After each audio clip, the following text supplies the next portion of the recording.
Në lloj dënimi më të mirë për ta. Që të mund. Shifim me varë, si lepur.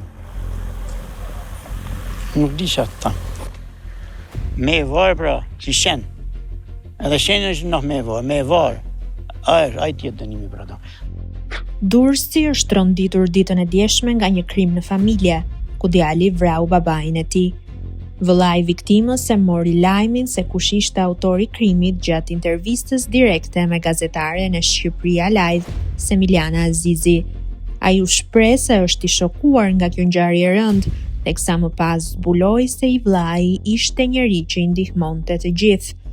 Ndër të tjera, vllai i viktimës deklaroi se lajmin e vrasjes e ka marrë vesh nga e bia, e cila jeton në Itali.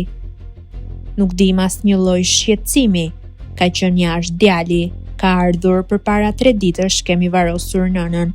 I qetë ka qenë për çdo punë i gatshëm. Vllai ka pas bërë të gjitha punët, ka qenë i dhënë, respektonte dhe i ndihmonte njerëzit. Ai ka qëndruar jashtë prej kohësh, nuk e dim se çfarë ka bërë andej.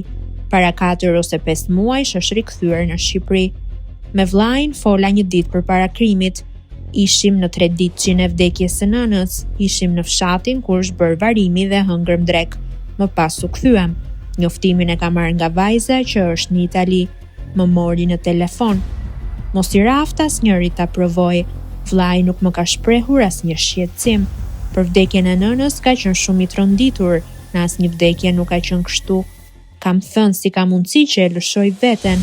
Me varë si qeni, a i ti e dënimi ti edhe a e që ka pak, tha vllai i të ndjerit.